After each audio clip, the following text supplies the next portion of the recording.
Hello friends, welcome back to our channel. This is life studies and आज हम discuss करने वाले हैं एग्रीकल्चर, जिसमें हम एग्रीकल्चर के टाइप्स देखेंगे, कुछ एक मेजर क्रॉप्स देखेंगे एंड कौन से स्टेट्स हैं जो इसके मेजर प्रोड्यूसर्स हैं हम वो देख लेंगे। सो फ्रेंड्स, स्टार्ट करते हैं आज की वीडियो। सो हम एग्रीकल्चर की बात करें तो पहले हम इसका थोड़ा सा बेसिक सा देख लेते हैं। सो इकोनॉमिक एक्टिविटी आपके तीन भागों में डिवाइडेड होती है। एक होती है प्राइमरी एक्टिविटी, दूसरी होती है सेकेंडरी एक्टिविटी, और जो थर्ड रहती है वो रहती है आपकी टर्शरी एक्टिविटी। ठीक है। और इकोनॉमिक एक्टिविटी वो एक्टिविटी होती है जिसके लिए आपको इकोनॉमिक बेनिफिट मिल रहे हो या फिर उसके लिए इकोनॉमिक आउटकम आपको आ रहा हो, उसको कहा जाता है इकोनॉमिक एक्टिविटी। और ये डिवाइडेड है प्राइमरी में, सेकेंडरी में और टर्शरी में। ठीक है। प्राइमरी को आपका एग्रीकल्चर सेक्टर भी कहा जाता है और सेकेंडरी को आपका मैन्युफैक्चरिंग और टर्शरी को सर्विसेज सेक्टर। ठीक है। एंड जो प्राइमरी सेक्टर होता है वो प्राइमरी डील करता है एक्सट्रैक्शन और प्रोडक्शन ऑफ नेचुरल रिसोर्सेज।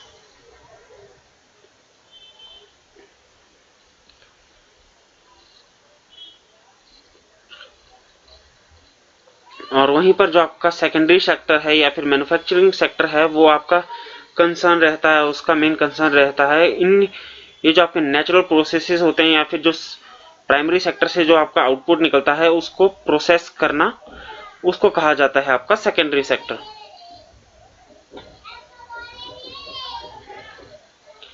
और थर्ड का मेन काम रहता है ये जो फर्स्ट एंड मतलब प्राइमरी और सेकेंडरी सेक्टर है इसको मतलब सपोर्ट करना, और ऐसा चीज में कोई गुड्स प्रोड्यूस नहीं होती है, सो इसको कहा जाता है सर्विसेज सेक्टर। सर्विसेज सेक्टर के एग्जांपल आप ले सकते हो, जैसे टूरिज्म हो गया, ट्रांसपोर्ट हो गया,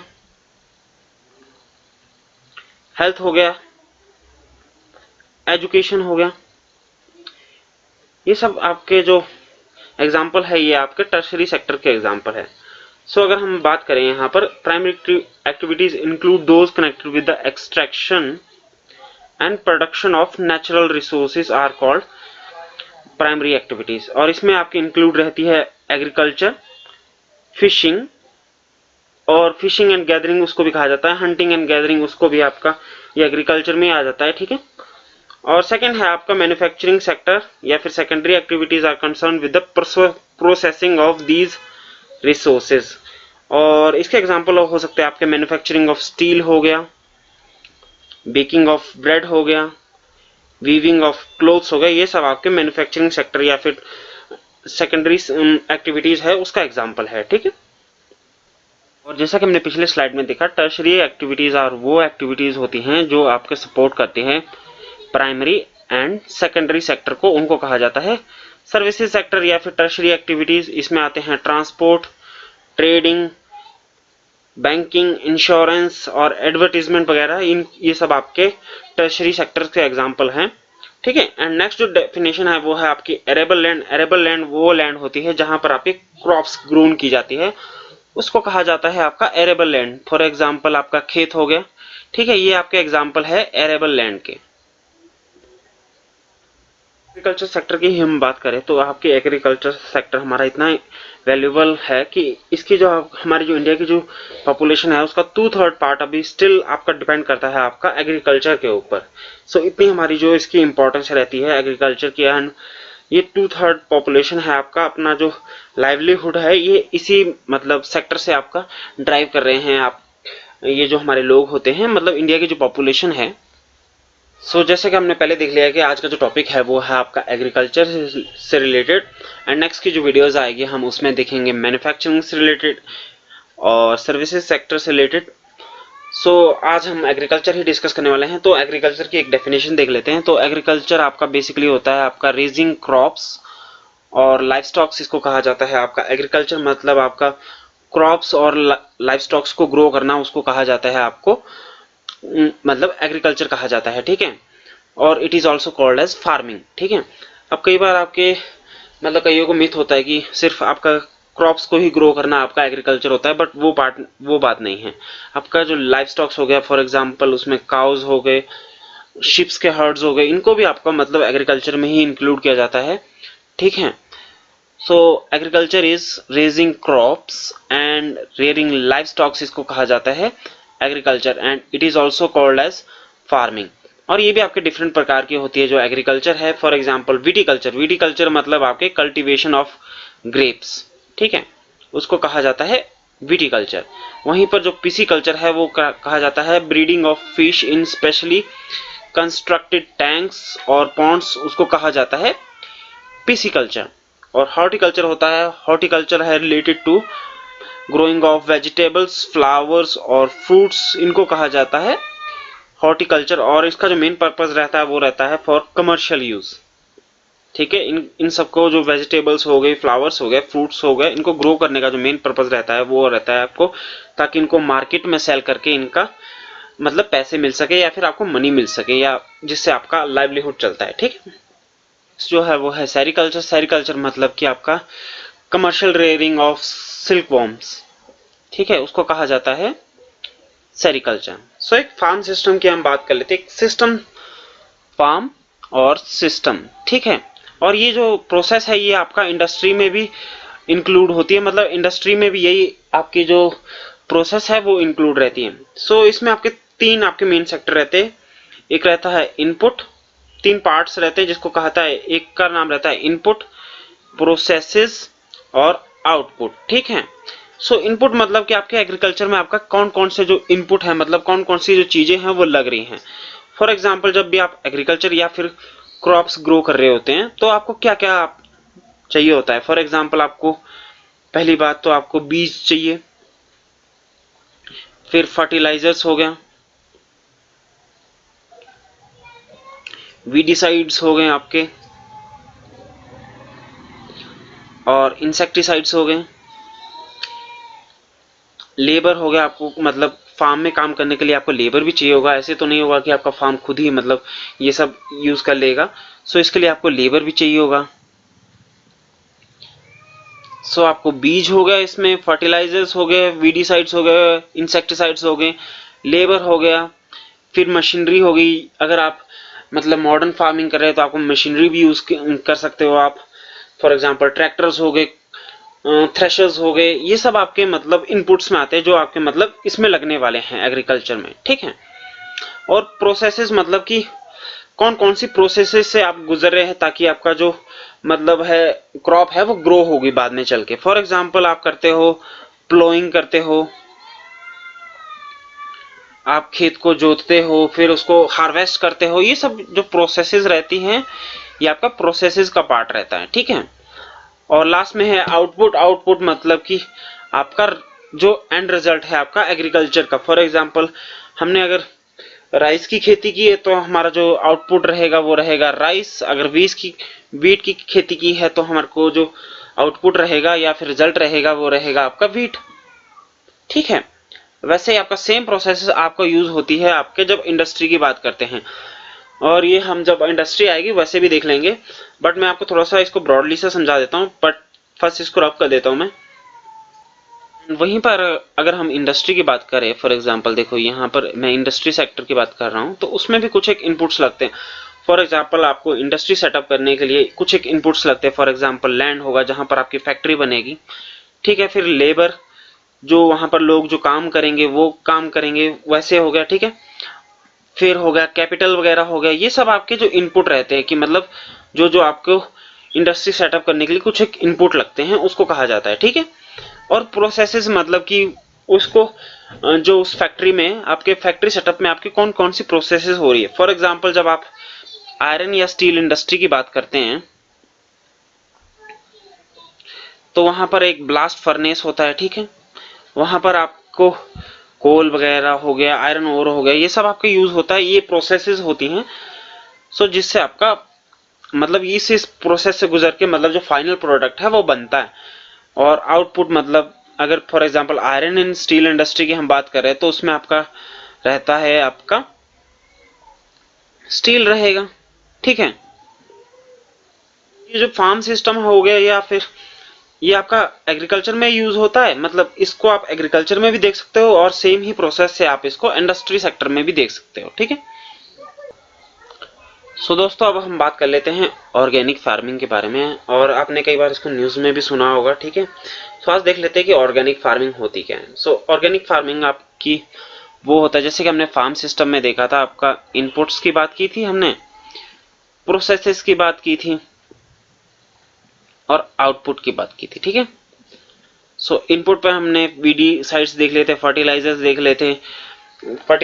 लेते, वीडीसाइड्स हो गए, इंसेक्टिसाइड्स हो गए, ये सब आपके जो इनपुट्स है, ये आपके केमिकल्स हैं ऑलमोस्ट। तो ठीक है, बट इसमें क्या होता है ऑर्गेनिक फार्मिंग में, इसकी जगह आपके क्या किया जाता है, ऑर्गेनिक मैन्योर या मतलब ऑर्गेनिक खाद होती है वो, या फिर आपके नेचुरल पेस्टिसाइड्स होते हैं, उनको यूज किया जाता है instead of chemicals. For example fertilisers हो गए, वीडीसाइड्स हो गए, इंसेक्टिसाइड्स हो गए, इसको। ठीक है, और इसमें ना कोई जेनेटिक मॉडिफिकेशन होती है इसमें, मतलब ऑर्गेनिक फार्मिंग में। तो अगर आप कहे तो मतलब इनपुट्स में आप केमिकल्स की जगह आप ऑर्गेनिक मैन्योर और नेचुरल पेस्टिसाइड्स यूज कर रहे हैं आपको, और इसमें आपकी कोई जो जेनेटिक मॉडिफिकेशन भी नहीं की जाती है, ताकि जो आपका क्रॉप का जो मतलब प्रोडक्ट है वो, मतलब क्रॉप का जो यील्ड है वो ज्यादा हो, उसकी प्रोडक्टिविटी बढ़ाने के लिए आपका कोई जो जेनेटिक मॉडिफिकेशन है वो अलाउड नहीं होती है इसमें ऑर्गेनिक फार्मिंग में। तो दोस्तों अब टाइप्स देख लेते हैं कि आपके जो कितने टाइप्स की फार्मिंग होती है। ठीक है, जो फर्स्ट जो टाइप है वो है आपका सबसिस्टेंस फार्मिंग, और सेकंड है आपका कमर्शियल फार्मिंग। अगर हम वर्ड से देखें तो सबसिस्टेंस का मतलब वो होता है कि आपका गुजारे लायक, आपका जो भी आपके फार्म में आपकी क्रॉप वगैरह हो रही है वो सब आपके सिर्फ गुजारे के लिए, उसको आप मतलब इतना आपके पास आउटपुट नहीं हो रहा है कि आप उसको जो प्रोडक्ट को उसको सेल कर सके मार्केट में। ठीक है, सो सिर्फ गुजारे लायक आपके पास जो है वो प्रोडक्ट निकल रहा है। ठीक है, वहीं पर कमर्शियल फार्मिंग है, वो फार्मिंग होती है जिसको आप मतलब आपके पास जो प्रोडक्ट का जो आउटपुट रहता है वो काफी ज्यादा रहता है और उसको जो आप मार्केट में सेल करते हैं। ठीक है, सो उसको कहा जाता है कमर्शियल फार्मिंग। ठीक है, सबसिस्टेंस फार्मिंग के भी आपके कुछ टाइप्स हैं और कमर्शियल टाइप फार्मिंग के भी आपके डिफरेंट टाइप्स है जो कि हम देखने वाले हैं। सो सबसिस्टेंस फार्मिंग की बात करें, this type of farming is practice to meet the needs of farmers family, generally characterised by simple tools. मतलब इसमें जो टूल्स रहते हैं वो काफी सिंपल रहते हैं। फॉर एग्जांपल आपके फावड़ा हो गया, और क्या कहते हैं उसको यार, जो एग्रीकल्चर के छोटे छोटे मतलब सिंपल जो टूल्स रहते हैं। और इसमें आप ट्रैक्टर का यूज नहीं कर रहे हो, आप कंबाइनर थ्रेशर्स का यूज नहीं कर रहे हो आप, और जो आपके मॉडर्न जो आपके एग्रीकल्चर के इक्विपमेंट्स होते हैं उसका यूज नहीं कर रहे हो, बस आप सिंपल से टूल यूज कर रहे हैं। ठीक है, और इसमें आपके मोर लेबर की जरूरत होती है, और ये जो मोस्टली यूज होती है ये टाइप ऑफ फार्मिंग वो होती है आपके thickly populated areas of the monsoon regions of south और south east Asia and east Asia में। ठीक है, सो फॉर एग्जाम्पल अगर आपके पास एक पैच ऑफ लैंड है, ठीक है, और यहाँ पर जो पॉपुलेशन है वो काफी हाई है। ठीक है, तो जो अगर आप बात भी करोगे कि ये जो लैंड होगा वो काफी मतलब जो इनके पास इनका जो शेयर आएगा वो काफी छोटा आएगा। ठीक है, अगर छोटा आएगा तो आपके पास आप इसमें इतना मतलब इनपुट्स या फिर इन्वेस्टमेंट नहीं कर सकते हो ताकि मतलब आप इसको कमर्शियली वो कर सके, सेल कर सके। ठीक है, इसलिए क्या करते हैं कि इसमें आपका मोर लेबर लगता है। ठीक है, क्योंकि यहाँ पे जो पॉपुलेशन है वो ज्यादा रहती है और सिंपल इसके टूल्स रहते हैं, और इसका जो पर्पस रहता है वो रहता है आपका सबसिस्टेंस के लिए, मतलब आपका सिर्फ गुजारा हो जाए उतने लायक आपके मतलब इसका आउटपुट रहता है। वहीं पर अगर आप बात करो, अगर आपके पास लैंड बड़ी है, ठीक है, एक पर्सन के पास इतनी आ रही है, ठीक है, इतना बड़ा लैंड आ रहा है, पैच ऑफ लैंड आ रहा है, ठीक है, एंड अगर वो इस पे फार्मिंग करेगा भी तो वो अगर यूज भी करना होगा उसको तो वो कितना ही करेगा, थोड़ा सा यूज करेगा, बाकी तो वो सेल कर सकता है ना। ठीक है, तो रेस्ट जो आपका रहेगा वो उसको सेल कर देता है। ठीक है, सो इसको कमर्शियल फार्मिंग भी कहा जाता है कि मतलब वो अपनी फैमिली की नीड के अलावा भी मतलब मार्केट में उसको सेल कर रहा है। सो अगर हम इसकी बात करें प्रिमिटिव सबसिस्टेंस फार्मिंग की बात करें या फिर प्रिमिटिव सबसिस्टेंस एग्रीकल्चर की बात करें तो ये आपके दो पार्ट्स में डिवाइडेड है।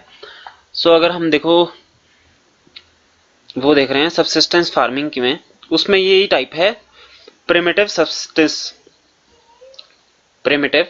सबसिस्टेंस फार्मिंग, ठीक है। और प्रिमिटिव सबसिस्टेंस के भी आपके दो टाइप हैं, जिसमें है एक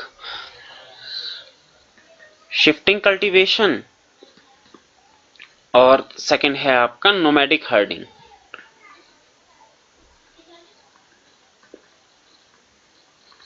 सो ये जब हम आपके क्लास 7th की कर रहे थे उसमें भी हमने ये डिस्कस कर लिया था। सो मैं एक थोड़ा सा ब्रॉडर व्यू दे देता हूँ।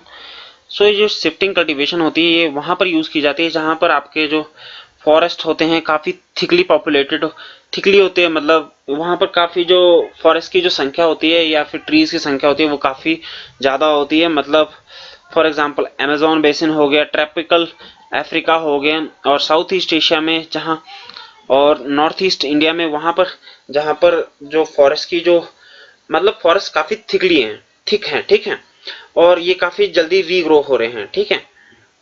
तो इसमें क्या करते हैं, ये एक ट्री को क्या करते हैं, गिरा देते हैं, ठीक है, और उसको गिरा के वहां पर एग्रीकल्चर होता है, ठीक है। फिर कुछ एक टाइम के बाद जब एग्रीकल्चर मतलब जो लैंड है अपनी वो फर्टिलिटी खोने लगती है तो ये क्या करते हैं, इसको बर्न करके मतलब दूसरी जगह पर शिफ्ट हो जाते हैं, ठीक है। और मेजर जो क्रॉप्स रहती है वो रहती है आपके मेज, यैम, पोटैटोज, कसावा, ये सब जो क्रॉप्स है इस एरियाज में ग्रो की जाती है आपके शिफ्टिंग कल्टीवेशन में, ठीक है। तो ये हमने देख लिया shifting cultivation. And shifting cultivation को आपका स्लैश एंड बर्न एग्रीकल्चर भी कहा जाता है। और नेक्स्ट जो टाइप रहता है वो रहता है आपका नोमैडिक हर्डिंग, जो कि आपके प्रैक्टिस की जाती है मोस्टली आपके सेमी एरिड एरियाज और arid region of the Sahara, central Asia और some of parts of India, for example Rajasthan, Jammu and Kashmir, इन सब एरियाज में आपके नोमैडिक हर्डिंग प्रैक्टिस की जाती है। एंड मेन रीजन ये रहता है क्योंकि ये जो सेमी एरिड एरियाज हैं एंड एरिड रीजन है यहाँ पर आपका एग्रीकल्चर नहीं हो पाता इतना।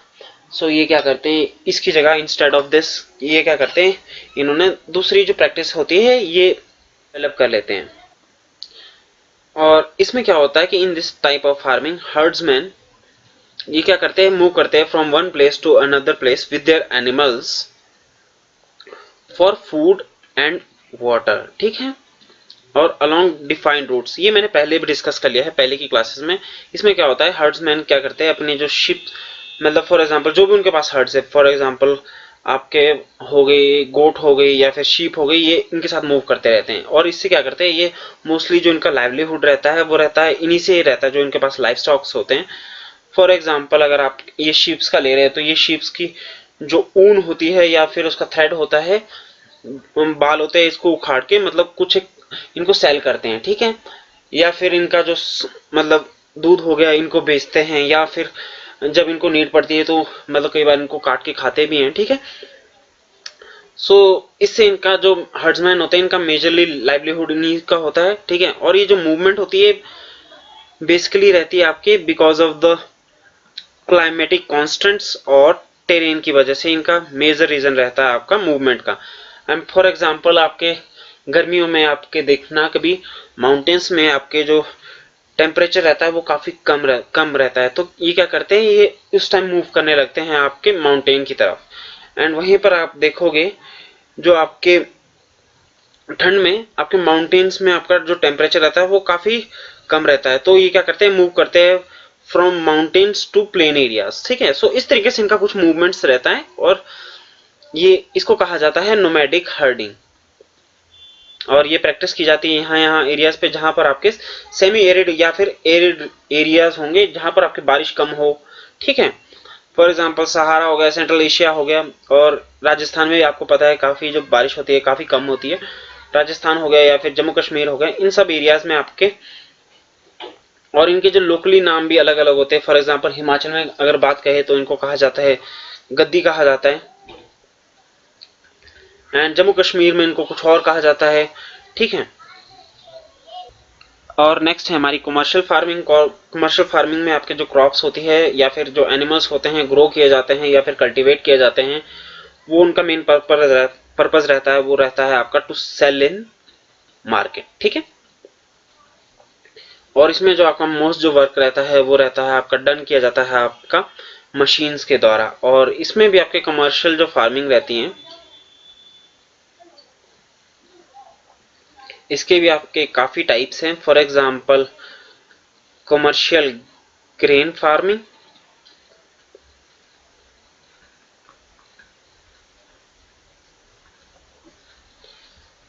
और मिक्स्ड फार्मिंग,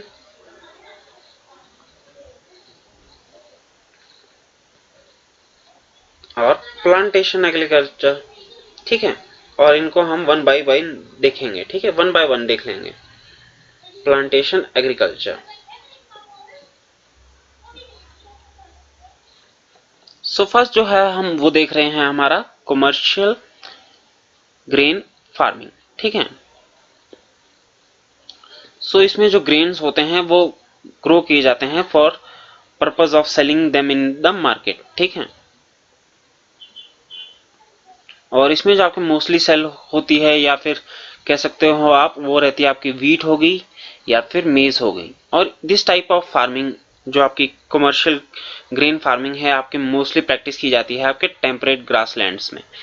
और ये भी हमने पहले डिस्कस कर लिया है जब क्लास 7th के बारे में डिस्कस कर रहे थे हम। ठीक है, सो अगर मैं बात करूं यहाँ पर फॉर एग्जांपल ये है एक पैच ऑफ लैंड। यहाँ पर जो पॉपुलेशन रहती है वो काफी कम रहती है, मतलब इन कंपैरिजन टू आपके इंडिया में देखोगे तो काफी ज्यादा पॉपुलेशन है। बट यहाँ पर अगर आप देखोगे ये जो आपके एरियाज है फॉर एग्जांपल नॉर्थ अमेरिका हो गया, यूरोप हो गया, इन सब एरियाज में क्या रहता है पॉपुलेशन रहती है काफी कम रहती है। ठीक है, मतलब स्पार्सली पॉपुलेटेड है और इनके पास जो पैच ऑफ लैंड आता है काफी बड़ा होता है। ठीक है, अब ये ग्रो करते हैं फॉर द मार्केट। अब क्या करेंगे, ये अपने पैचेस पे क्या करते हैं क्रॉप्स हैं वो ग्रो करते हैं। और इनका जो पैच होता है काफी बड़ा होता है, मतलब इनके पास जो लैंड होती है वो काफी बड़ी होती है। ठीक है, तो वहां पर इंडिविजुअली तो ये खेती नहीं कर सकते या फिर एग्रीकल्चर नहीं कर सकते, तो ये क्या करते हैं इसमें हेल्प लेते हैं मशीनरी की।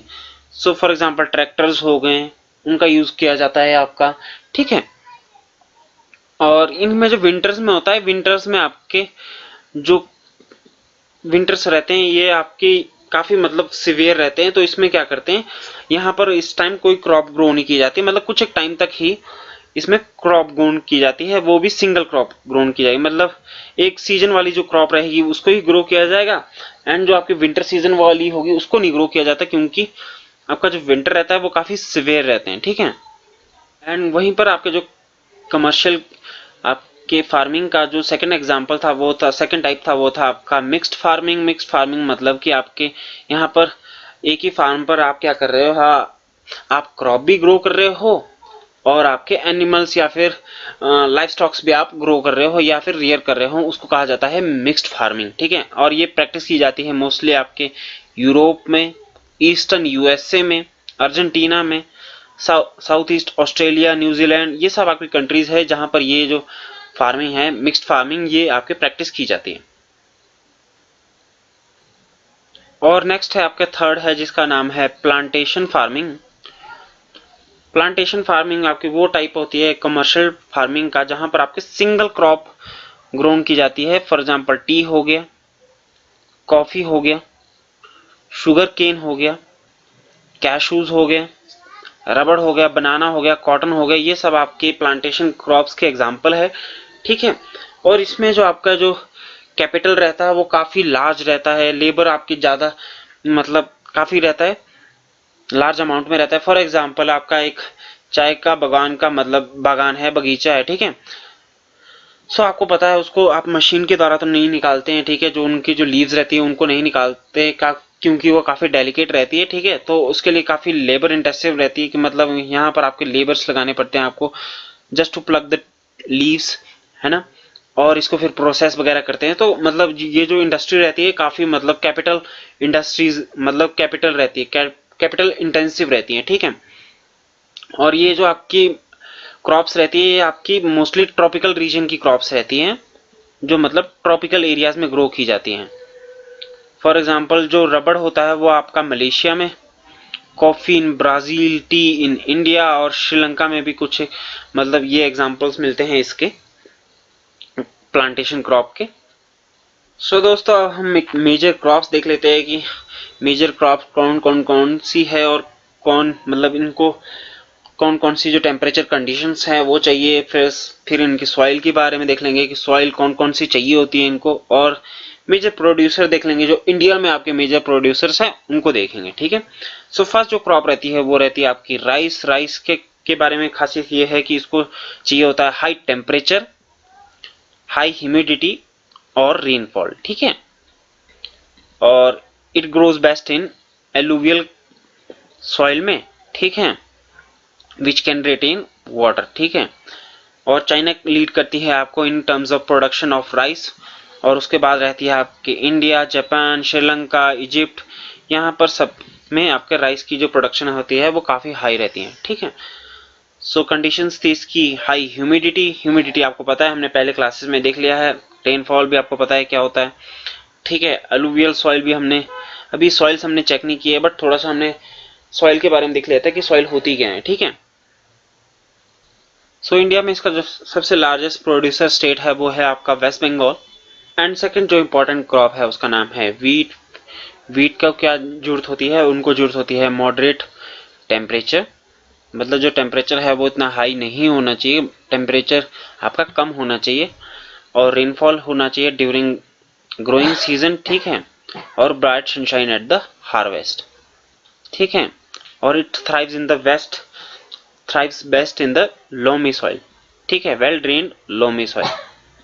यहाँ पर ये काफ़ी अच्छे से मतलब इसकी जो पैदावार है या फिर इसकी जो प्रोडक्शन है वो काफ़ी अच्छी रहती है। ठीक है, और ये आपके ग्रोन की जाती है extensively in USA, Canada, Argentina, Russia, Ukraine, Australia, इन सब एरियाज में इसकी जो प्रोडक्शन रहती है वो काफ़ी हाई रहती है। और इंडिया में जो इसकी प्रोडक्शन रहती है वो रहती है आपके मोस्टली इन विंटर्स। ठीक है, और इसका जो सबसे लार्जेस्ट प्रोड्यूसर स्टेट है इंडिया में वो है आपका Uttar Pradesh.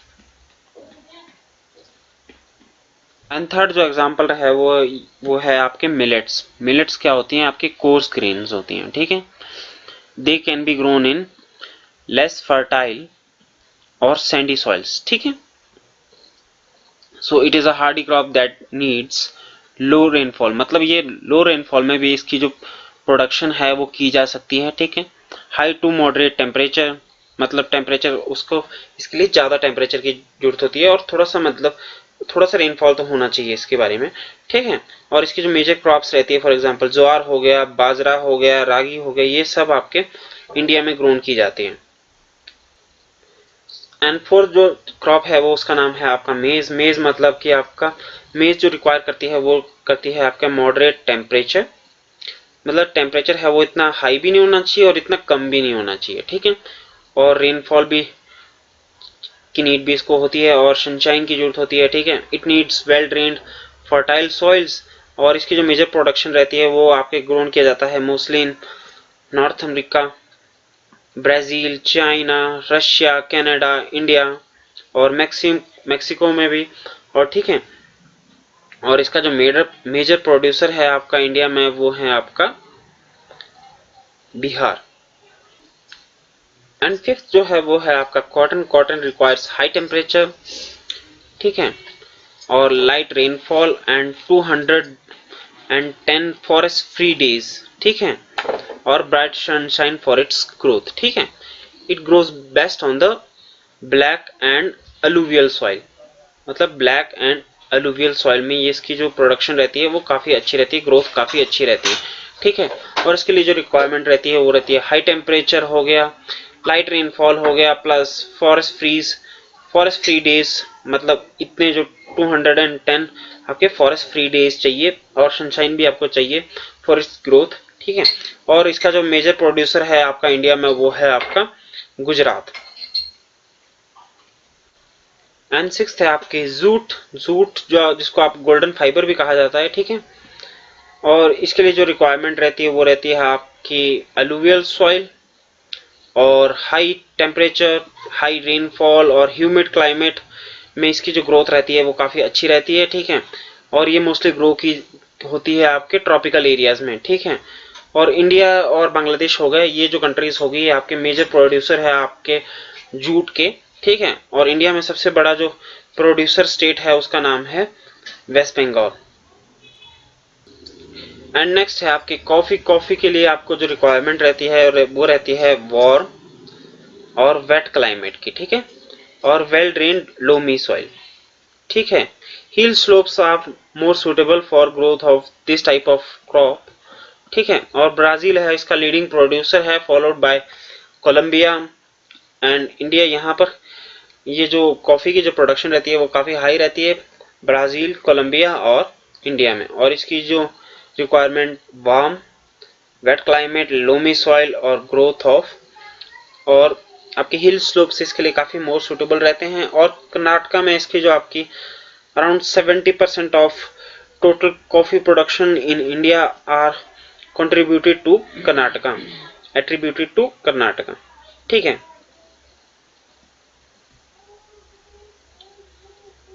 And last crop है उसका नाम है आपका T. T is a beverage crop, मतलब इस क्रॉप को ग्रो किया जाता है फॉर ड्रिंकिंग पर्पज, मतलब चाय को आप पीते ही हैं, मतलब खाते तो नहीं होंगे, ठीक है। दिस रिक्वायर्स कूल क्लाइमेट और well distributed high rainfall through out the year for growth of its tender leaves. मतलब इसके लिए आपको पहले तो कूल क्लाइमेट चाहिए और हाई रेनफॉल चाहिए, और इसके लिए आपके वेल ड्रेन लोमी सॉइल चाहिए, ठीक है, और जेंटल स्लोप्स, ठीक है। ये जो 4 रिक्वायरमेंट है इसके लिए काफी इंपॉर्टेंट है। फॉर एग्जांपल लोमी सॉइल, ये होगी फर्स्ट, कूल क्लाइमेट सेकंड है हाई रेनफॉल, थर्ड है लोमी सॉइल और जेंटल स्लोप्स। और इसकी जो आपके लेबर के लिए भी काफी लेबर काफी चाहिए होता है इसको, जो इसमें जो प्लांटेशन के जो फार्म्स होते हैं या फिर बगीचे हो गए उसमें आपके लेबर की जो जरूरत रहती है वो काफी हाई रहती है, ठीक है। और मोस्टली ये प्रोड्यूस होती है आपकी केनिया में, इंडिया में, चाइना में, श्रीलंका में, और इन सब कंट्रीज में आपके best quality of T is produced. जो टॉपिक है वो है आपका एग्रीकल्चरल डेवलपमेंट। अगर सिंपल सी बात करें तो इसका मतलब होता है कि वो सारे एफर्ट्स या फिर आपके एक्शंस जो आपके इंक्रीज करते हैं फार्म प्रोडक्शन को, उसको कहा जाता है एग्रीकल्चरल डेवलपमेंट। सो मतलब all those efforts which are taken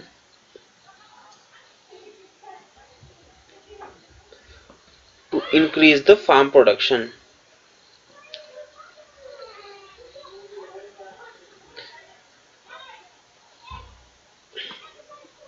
ठीक है। अगर हम एंशियंट टाइम की बात करें, फॉर एग्जांपल कोई भी आपकी एग्रीकल्चर फील्ड होती थी तो वहां पर आपके सिंपल से आपके इंस्ट्रूमेंट्स मतलब इक्विपमेंट्स रहते थे आपके एग्रीकल्चर से रिलेटेड, ठीक है। और उन्हीं से आपके मतलब जो प्रोडक्शन होती थी एग्रीकल्चर क्रॉप की, ठीक है। पर उसकी वजह से वहां पर इतनी ज्यादा मतलब प्रोडक्शन नहीं हुई। पर जैसे जैसे आपके मतलब टाइम बढ़ता गया, आपके कुछ टेक्नोलॉजिकल डेवलपमेंट हुआ है आपके एग्रीकल्चर की फील्ड में। फॉर एग्जाम्पल आपके high yielding variety of seeds, मतलब कि जो आपके कुछ एक सीड्स होते हैं वो आपकी हाई यील्ड देते हैं, जिससे आपकी जो क्रॉप्स की जो प्रोडक्शन रहती है वो काफी हाई रहती है। फिर फर्टिलाइजर्स भी जो आपको क्रॉप्स के लिए आपके मिनरल्स की, न्यूट्रिएंट्स की जरूरत होती है वो आपके फर्टिलाइजर्स के द्वारा कंप्लीट की जाती है। फिर आपके इंसेक्टिसाइड्स हो गए। इंसेक्टिसाइड मतलब कि आपको कई बार कुछ एक कीड़ों से खतरा रहता है जो आपके जो क्रॉप को क्या करते हैं वो डिस्ट्रॉय कर देते हैं, तो इससे बचने के लिए भी आपके इंसेक्टिसाइड्स मतलब डेवलप किए गए। और वीडीसाइड्स मतलब आपके कुछ अनवांटेड पौधे जो आपकी मतलब खेत में या फिर फील्ड में, एग्रीकल्चर फील्ड में आपके ग्रो कर जाते हैं, उनसे प्रिवेंट करने के लिए आपके वीडीसाइड्स हो गए। फिर आपके इरिगेशन फैसिलिटीज हैं वो और इम्प्रूव हुई।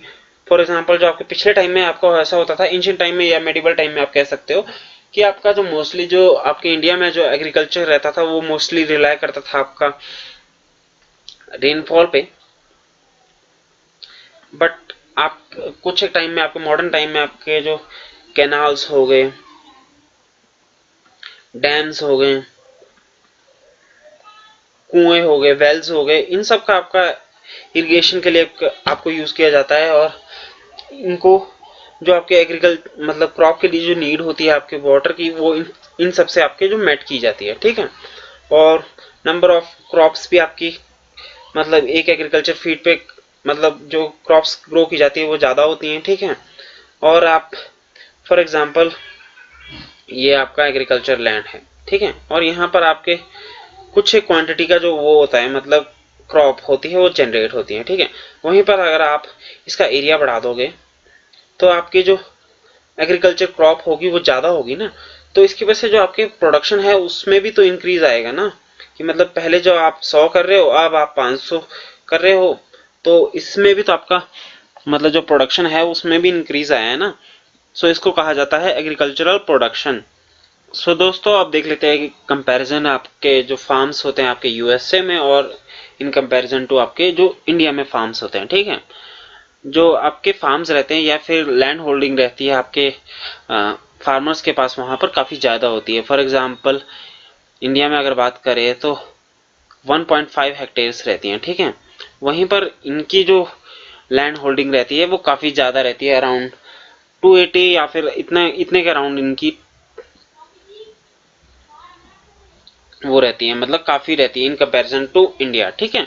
और यहाँ पर केमिकल फर्टिलाइजर्स किए जाते हैं यूज़ आपके एग्रीकल्चर का जो मतलब प्रोडक्शन है उसको बढ़ाने के लिए। फिर साइंटिफिक हेल्प ली जाती है कि मतलब आपकी जो सॉइल है मतलब उसमें कितने न्यूट्रिएंट्स हैं बचे, कितने न्यूट्रिएंट्स है और ये क्रॉप्स के लिए मतलब सफिशिएंट रहेंगे कि नहीं रहेंगे। प्लस आपके वेदर का भी काफ़ी मतलब यूज़ लिया जाता है ताकि देखने के लिए कि आपका इसका जो वेदर रहेगा वो कैसा रहेगा, ठीक है। तो मतलब साइंटिफिक हेल्प भी काफ़ी रहती है इसमें, यहाँ के जो फार्म्स रहते हैं उसमें। और chemical fertilisers, large land holding रहती है। और मोस्टली जो आपके मॉडर्न इक्विपमेंट्स रहते हैं, फॉर एग्जांपल ट्रैक्टर्स हो गए, सीड ड्रिल्स हो गए, लेवलर्स हो गए, कंबाइंड थ्रेशर हार्वेस्टर्स हो गए, थ्रेशर्स हो गए, ये आपके परफॉर्म करते हैं, आपके एग्रीकल्चर ऑपरेशंस होते हैं उनको ये परफॉर्म करते हैं। और जब आपके ये सब आपका हो जाता है, जो आउटपुट निकलता है इन सब का, क्रॉप का जो आउटपुट निकलता है उनको स्टोर किया जाता है और बाद में चल के आपको उनको मार्केट एजेंसीज को उनको सेल आउट कर दिया जाता है, ठीक है। एंड नेक्स्ट जो है वो है हम बात करेंगे फार्म्स की, जो कि आपके इंडिया में फार्म्स होते हैं।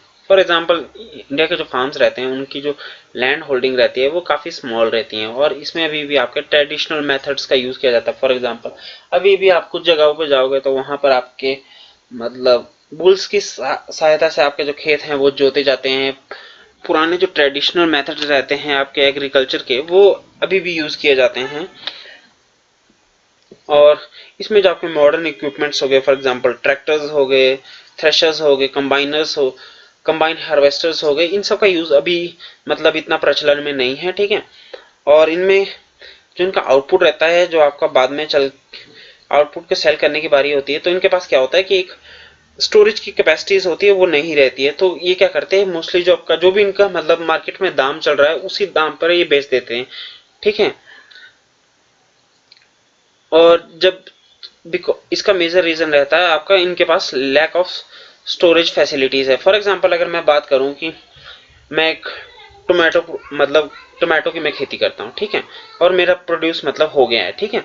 अब मैं उसको सब्जी मंडी में जाऊंगा, पर अगर मुझे वहां पर अगर सब्जी मंडी में या फिर जहां पर भी मैं सेल कर रहा हूं वहां पर अगर मेरे को उसके प्राइस है वो अच्छा नहीं मिल पा रहा है, तो अब मैं इसको वापस नहीं ले जा सकता क्योंकि मेरे पास स्टोरेज फैसिलिटीज नहीं है जहां पर मैं इसको काफी लंबे टाइम तक स्टोर कर सकूं और उसको तब बेचूं जब मार्केट जो मेरे टमाटर्स के लिए मतलब काफी बेनिफिशियल रहे।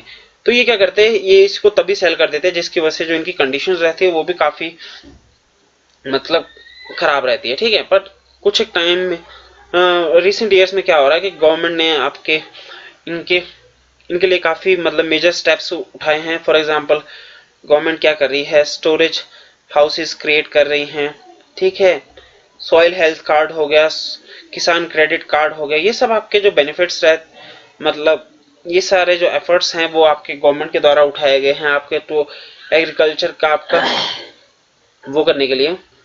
और वहीं पर अभी रिसेंटली आपके प्राइम मिनिस्टर नरेंद्र मोदी जी ने भी अभी कि फार्मर की जो इनकम है वो भी डबल हो जाए, ठीक है। इस तरीके से मतलब गवर्नमेंट भी काफ़ी मतलब एफर्ट्स ले रही हैं आपके एग्रीकल्चर को डेवलप करने में। So friends, that's it for today. अगर आपको हमारी वीडियो पसंद आई हो then do like, share and subscribe to our channel. We will meet you in next video. Till then, keep studying and keep working hard.